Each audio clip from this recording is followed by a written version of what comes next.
நமச்சிவாய வாழ்க. என்ன பிள்ளைகளாக எல்லாம் ஒரே விநாயகர் கோயிலில் ஒரே ஆட்டம். 8 மணி வகுப்பு. இப்போ எத்தனை மணிக்கு? 8:30 மணிக்கு. எப்படியோ கதை சொல்கிறேன், நல்லா தூங்குங்க. அதுக்கு முன்னே இந்த விநாயகரை ஏன் போய் எல்லாம் இப்படி கும்பிட்றாங்க அப்படி ஒரு இது இருக்கு இல்லையா?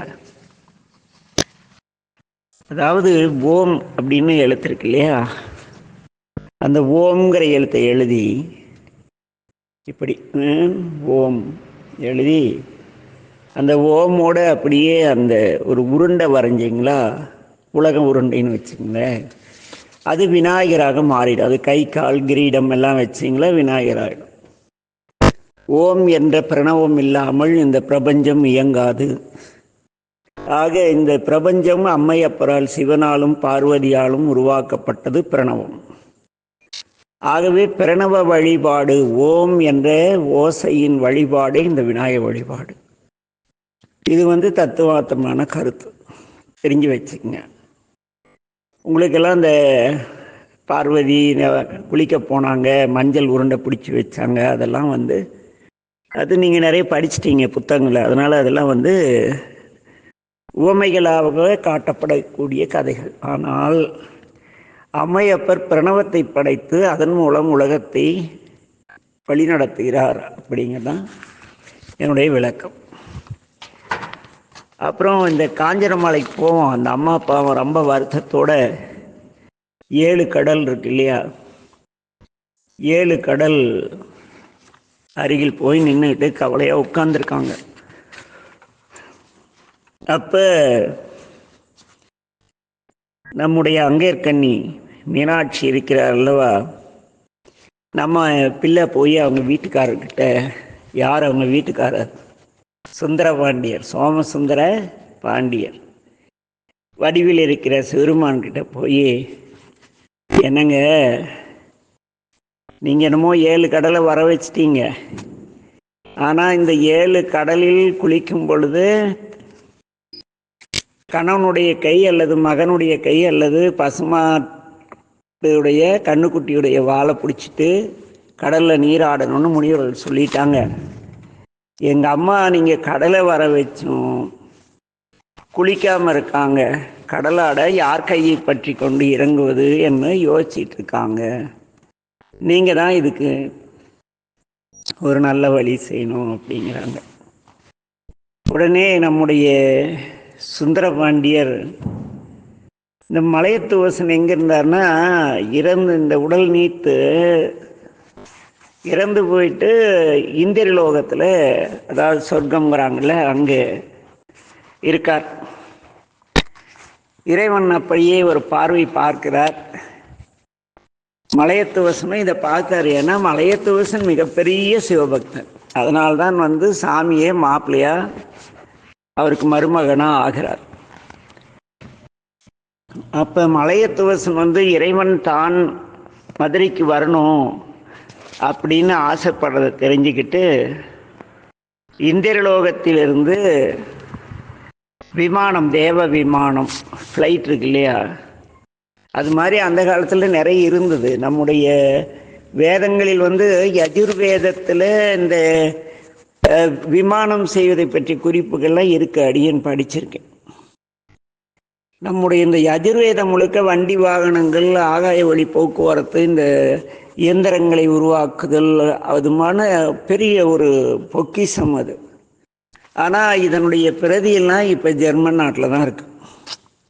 அவங்க விமானம் கண்டுபிடிச்சிருக்காங்க. நாம் சாமி போய் இதெல்லாம் கதை, கட்டுக்கதை, வேதம் போய் இதில் இதுதான் வடமொழி தான் உயர்ந்தது, தென்மொழி தான் சண்டை போட்டுக்கிட்டு எதையும் படிக்காத இந்த திருவிளையாடு புராணத்தை கூட என்னை சார்ந்த என் வயசு ஆளுங்க இருக்காங்கல்ல, அவங்களுக்கெல்லாம் சிவபெருமானுடைய திருவிளையாடல் எத்தனைன்னு கேட்டோன்னு வச்சுக்க, நீங்களாம் என்ன சொல்லுவீங்க? 64 அப்படின்றீங்க. மதுரையிலேயே நான் நிறைய பேர்கிட்ட இதை கேட்டு பார்த்தேன், இந்த சிவபெருமான் செய்த திருவிளையாடல் எத்தனை அப்படின்ட்டு. எதுங்க அந்த திருவிளையாடல் சினிமாவில் வந்ததா, அது ஒரு 5-6 இருக்கும் அப்படின்னாங்க. அவ்வளோதான். இன்னொருத்தர் என்னன்னாரு, 63 திருவிளையாடல் பண்ணியிருக்காருனாரு. ஒரு திருவிளையாடலை அம்போன்னு வைகில விட்டுட்டாராட்டிருக்கு. ஆனால் உங்களுக்கெல்லாம் என்ன தெரியுது, இந்த திருவிளையாடல் புராணம் கதைகள் தெரியுது. ஆக இங்கே எதுக்குதுன்னா, நம்ம பசங்க அப்படியே என்ன அந்த காலத்திலேயே விமானமா அப்படின்னா போகக்கூடாது. ராவணன் ஒரு விமானம், புஷ்பக விமானம்னு வச்சுருந்தான். நம் வேதத்தில் புஷ்பக விமானத்தை பற்றி நிறைய குறிப்பு இருக்குது இந்த யஜூரில். அதெல்லாம் இன்னைக்கு புஷ்பக் அப்படின்னு நம்முடைய கவர்மெண்ட்டு ஒரு விமானம் தயாரித்து பறக்கூட்டுது. அதுக்கு புஷ்பக விமானம்னு பேர். அது மாதிரி ராவணன் அந்த காலத்தில் வச்சுருந்துருக்கார். அதுபோல் இந்த இந்திரன் ஒரு விமானம், ஒரு பொது போக்குவரத்துக்கு, நம்ம எப்படி ஏர் இண்டியான்னு எல்லாரும் ஏர் இண்டியா இன்னும் எதோ பேரில் காசு நம்ம டிக்கெட் வாங்கிட்டு போகிறோம் இல்லையா, அதுபோல் தேவ உலகத்தில் ஒரு விமானம் இருக்குது. அதில் ஏறி நேராக மதுரைக்கு வராரு. தன்னுடைய மாப்பிள்ளையை கும்பிட்றார். மாமனார் சோமசுந்தரரை வணங்குகிறார். அப்போ சோமசுந்தரர் நீங்கள் எனக்கு மாமனாராச்சு, நீங்கள் போய் என்னை வணங்குறீங்க, இதெல்லாம் தப்பு, நான் தான் அவங்கள வணங்கணும் அப்படின்னு அவரை வழிபட போக அப்படி ஒரு மகிழ்வு நிகழ்ந்தது அங்கே. அப்போ அங்கே காஞ்சனமாலை வராங்க. வந்ததும் எப்படி இருக்கும், ஏன்னா சிறு வயதிலே மீனாட்சி சின்ன பிள்ளையா இருக்கப்பவே இவர் திருவடி சேர்ந்துறார் அல்லது இறந்துடுறார், அல்லது சொர்க்கத்துக்கு செத்து சொர்க்கத்துக்கு போயிட்டார்னு வச்சுக்குவேன். உங்களுக்கெல்லாம் நான் வேறு விதமாக சொல்ல முடியாதா தங்கங்களா, உங்களுக்கு புரிகிற மாதிரி சொல்லணும் இல்லையா? அப்படி இருந்தவர் திடீர்னு இப்போ எங்கள் தாத்தா எங்கள் அப்பாலாம் எங்கள் சிவலோகம் போயிட்டாங்கன்னு வச்சுக்குவேன். திடீர்னு இன்றைக்கி உங்ககிட்ட கதை சொல்கிறப்ப எங்கள் அப்பா அம்மா நின்னா, எங்கள் அப்பா நின்னா, அம்மா ஒரு தில்லு இல்லையா, ஒரு ஈவர் மாதிரி ஆடும்ல, அதுபோல் இங்கே மலையத்தோச பாண்டியனை பார்த்ததும் இந்த காஞ்சன மாலை ரொம்ப மகிழ்ச்சி அடைஞ்சு போய் அவரை வணங்குறார். உடனே சாமி சரி அத்தை, நீங்கள் போய் 7 கடல் உங்கள் கணவருடைய கையை பிடித்து கொண்டு 7 கடலையும் மூழ்கி நீராடுங்கள்னு சொல்கிறார். உடனே நம்முடைய காஞ்சனமாலையும், யார் காஞ்சனமாலை, நம்ம சொக்கருடைய மாமியாரும் மாமனாரும் கடலாடிட்டு இறைவனை வணங்குறாங்க. இறைவன் அவர்களை இந்திரலோகம் செல்ல முடிவு பண்ணி விமானத்தில் ஏற்றி அங்கே அனுப்பிச்சி வச்சுறார். இதில் நமக்கு ஒரு பெரிய உண்மையை சாமி சொல்கிறார். அது என்னன்னா, நம்மளாம் கடலுக்கு போனால் சின்ன பிள்ளைங்க கூட போய் அப்பா அம்மா கையை பிடிக்க போயிடாமான்னு கடலில் இறங்கிடுது. அப்படியெல்லாம் துணை இல்லாமல் கடலில் இறங்கக்கூடாது. நம்ம கூட யாரோ ஒருத்தரை வச்சுக்கிட்டு தான் கடலில் இறங்கணும். திடீர்னு ஒரு அலை இழுத்துட்டு போனால் நம்மளை காப்பாற்றணும், இல்லை நம்ம கூட வர ஒரு ஆள் வேணும், இல்லை கூட வரல காப்பாற்ற. அதனால் இந்த கதையில் உங்களுக்கு எல்லாம் என்ன சொல்கிறாருன்னா, சொக்கநாதர் கண்ணுங்களா, யார் போய் கடல் ஆடினாலும் உங்கள் வீட்டில் இருக்கிற அப்பா, உங்கள் வீட்டுக்காரரு, உங்கள் மக ஆம்பளைங்க யாராவது கூட வச்சுக்கிட்டு கடலில் நீராடுங்கன்னு சொல்கிறார். சரி, இப்படி 7 கடல்லாம் அங்கே காஞ்சன மாலையை விமானத்தில் ஏற்றி இந்திரலோகம் அனுப்பினார் இல்லையா? அது எந்த இடம்னா, என்ன இடம் சொல்லுங்கள்? புத்தகம் மட்டும் வாங்கி கொடுத்தா படிக்கிறீங்களே, சொல்லணுமா இல்லையா? அந்த இடம் எங்கே இருக்குன்னா, மதுரையில் புது மண்டபம்னு இருக்கு இல்லையா? அந்த புது மண்டபத்துக்கு நேர் எதிரே காஞ்சனமாலை தேவி கோயில் முன்னால் அந்த இடம் இருக்குது. முதல்ல இந்த கோயில் ஜலகண்டேஸ்வர் கோயில்னு பேர் வச்சுருந்தாங்க. இந்த இப்போ நம்ம சொன்ன கதை இருக்கு இல்லையா, அந்த பாண்டியன் இந்திரலோகம் போனார் அப்படிங்கிறது இதை திருவாசகத்தில் மாணிக்க வாசகர் பாடியிருக்கார். நரகொட சொர்க்கம் நானிலம் புகாமல் பிரகதி பாண்டியர்க்கு அருளினை போற்றுங்கிறார். அப்படிப்பட்ட அற்புதமான வரலாறு. இன்னைக்கு வரைக்கும் எத்தனை பார்த்துருக்கோம், எத்தனை திருவிளையாடல் பார்த்துருக்கோம்? 10 திருவிளையாடல் பார்த்துருக்கோம். நாளைக்கு ஞாயிற்றுக்கிழமை எல்லாம் வீட்டில் உங்கள் அப்பா அம்மா கிட்ட சொல்லி இந்த 10 திருவிழாலாம் குறித்து வச்சிட்ருக்கீங்க. நோட் எடுத்து என்னென்ன சொல்கிறேன், எந்தெந்த இடம் எல்லாம் சொல்லியிருக்கேன். இதையெல்லாம் நீங்கள் நான் உங்ககிட்ட பேசுறதெல்லாம் பதிவு பண்ணி அனுப்புறதுனால உங்கள் அப்பா அம்மாலாம் குறிப்பெடுத்து வச்சுருக்காங்க. உங்கள் அப்பா அம்மாவை கேள்வி கேட்க சொல்லி நாளைக்கு பதிலோடு வரலன்னா நாளைக்கு கதை கிடையாது. சரி, நாளைக்கு கதை கிடையாதுன்னு போது இன்னும் கொஞ்சம் இன்னொரு கதை இருக்குல்ல அடுத்து. அப்போ இந்த கல்யாணம் ஆகிட்டா குழந்தையெல்லாம் வரும் இல்லையா? நம்ம சோமசுந்தர பெருமான் என்ன பண்ணுறாரு, மீனாட்சியோடு அன்பாக மகிழ்ச்சியாக வாழ்ந்து சிறப்பாக வாழ்ந்துக்கிட்டு இருக்கிறப்ப அவங்களுக்கு ஒரு குழந்தை பிறக்கணும்னு நம்ம அங்கேற்கண்ணின்னு நினைக்கிறா. சாமி, நம்மளுக்கு ஒரு பையன் பிறந்தா நல்லா இருக்குமே அப்படின்னார். கேட்குறாங்களா, நினைக்கிறாங்களா? உடனே சாமி என்ன பண்ணார், தன்னுடைய நெற்றிக்கண்ணில் தோன்றிய முருகப்பெருமான் இருக்கார் இல்லையா, தெரியுமா? சாமி நெற்றிக்கண்ணிலேருந்து 6 குழந்தை வந்து அதெல்லாம் கதையெல்லாம் அன்றைக்கி சொல்லியிருக்கல, அந்த முருகப்பெருமான் என்ன அவரை வந்து நம்ம மீனாட்சிக்கு குழந்தையா பிறக்குமாறு அருள் செய்கிறார். அம்மாவும் கர்ப்பவதியாகி வளைகாப்பெல்லாம் நடந்து திங்கட்கிழமையும் திருவாதிரை நட்சத்திரம் இருக்கிறனால அவருக்கு ஒரு அழகான ஒரு குழந்தை பிறக்கிறது. அந்த குழந்தைக்கு நெருப்பின்மை தீயின் மைந்தன் சிறந்த வீரன் அப்படிலாம் பேர் வச்சிருப்பாங்கன்னு நினைக்கிறீங்களா? அப்படியெல்லாம் கிடையாது. சுந்தரபாண்டியர் நம் இறைவன் என்ன பேர் வைக்கிறார்னா உக்கிரகுமாரன் அப்படின்னு பேர் வைக்கிறார். என்ன பேர்? உக்கிரகுமாரன். இவரும் அப்படியே வளர்ந்து, என்னன்னாலும் நம்ம மீனாட்சியுடைய பையன் இல்லையா, சாமி பையன். அவன் என்ன பண்ணுவானா, சிவனேன்னு மொட்டை தலையாக போய் பழனியில் அப்பனாட்டம் அப்பன் பெரியாண்டினா இவன் சின்னாண்டியாக நின்றுட்டுருப்பான். நம்ம தாத்தாக்கெல்லாம் ஒரு பேர் வச்சுருப்பாங்க தெரியுமா? யாரோ ஒரு தாத்தாக்கு பெரியாண்டி, யாரோ சின்ன தாத்தாவுக்கு சின்னாண்டின்னு பேர் வச்சுருப்பாங்க. பெரியாண்டி யாரு? நம்மால் தான், சொக்கரு. சின்னாண்டி யாரு? அவர் பையன் ஒருத்தன் கோமணத்தோட பழனியில் நின்று இருக்கால, அவன்தான். அப்படியெல்லாம் இந்த உக்கிரகுமாரன் இல்லை. இவர் என்ன பண்ணுறாருனா அப்பாவை போன்ற நல்ல குணம், எல்லாருக்கிட்டையும் அன்பு காட்டி, எப்படி சிவன் வந்து ஜாதி பார்க்கறதில்ல, குலம் பார்க்கறதில்ல, நல்லவன் கெட்டவன் பார்க்கறதில்ல, திருடனுக்கெல்லாம் வந்து அப்படியே கொடூரமான வெயில், அப்புறம் நல்லவனுக்கெல்லாம் குழு குழுன்னு வெயில் அப்படியே கொடுக்குறாரு. நல்லவனுக்கெல்லாம் அப்படி சூப்பரான தென்றல் காற்று, ஏசி ஏர் கூலர் மாதிரி ஏசி மாதிரி காற்று, கெட்டவனுக்கெல்லாம் அப்படியே நெருப்பு வீசுகிற காற்று, சித்திரை மாதம் அக்னி நட்சத்திர காற்று அப்படியே கொடுக்குறாரு. அப்படியெல்லாம் இல்லை, எல்லாருக்கும் ஒரே மாதிரி தான் கொடுக்குறாரு. அதுபோல் எல்லார்கிட்டையும் அன்பாக பழகிறவனாகவும். ஆமாம்மா, நீங்கள் உங்கள் இதெல்லாம் தெரியாதா பசங்களா? வீட்டுக்குள்ளே அண்ணன் தம்பி 2 பேரே ஒருத்தர் பகையலையாட்டம் பார்க்குறேன், ஒளிஞ்சிட்டு பிஸ்கட் திங்கிறீங்க.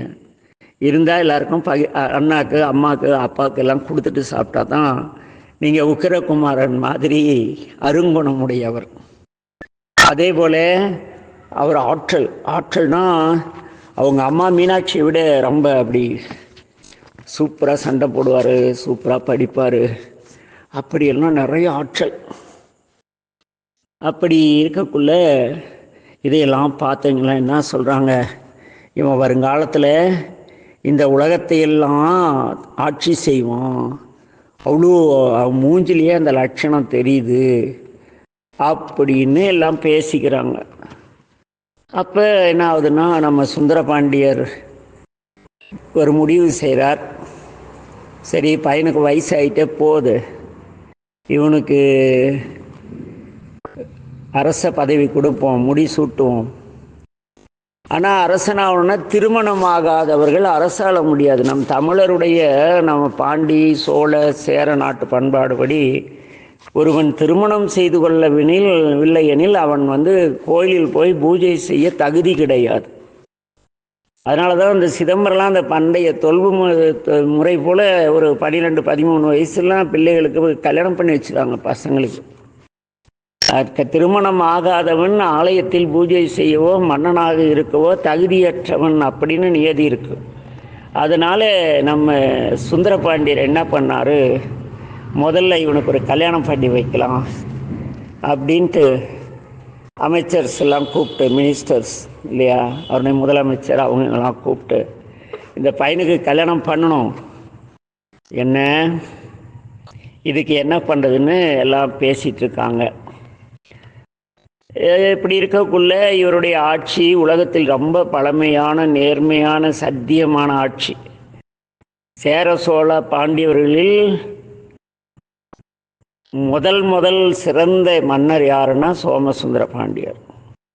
உலகெல்லாம் அந்த சோமசுந்தர பாண்டியருடைய ஆற்றல், அன்பு, அறிவு, அவருடைய ஆட்சி செய்யும் திறன் இதெல்லாம் சிறப்பாக இருந்தனால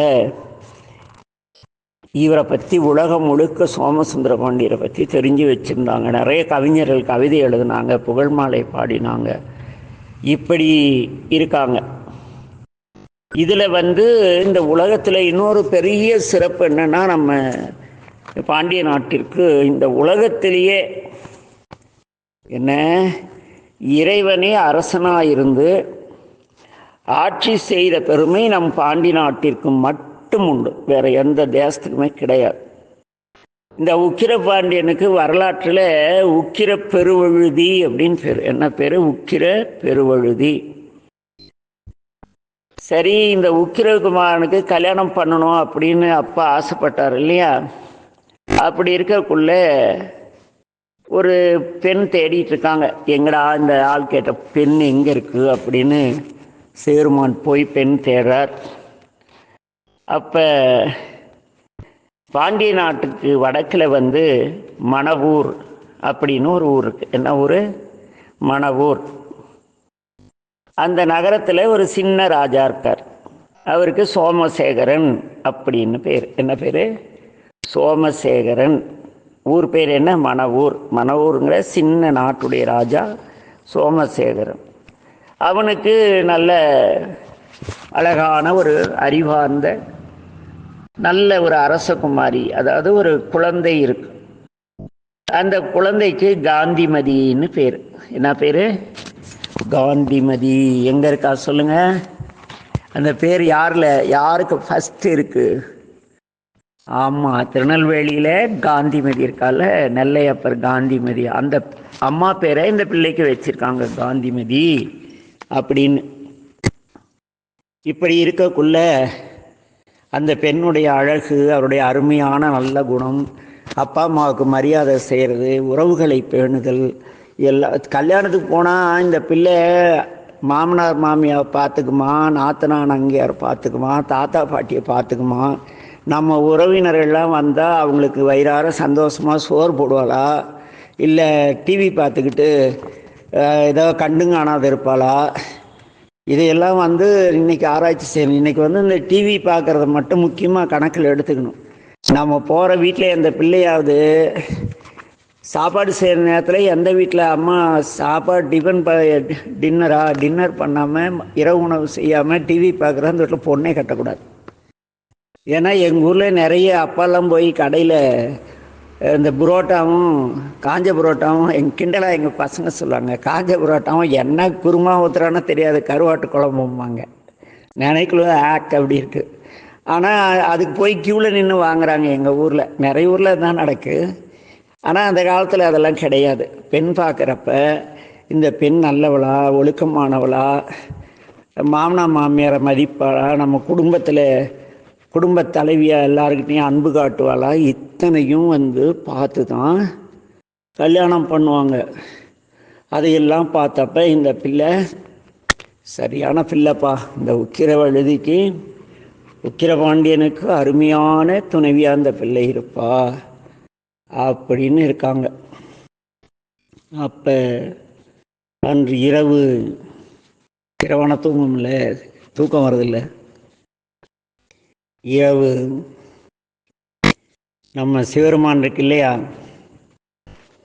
அவர் அந்த யார் பேர் என்ன?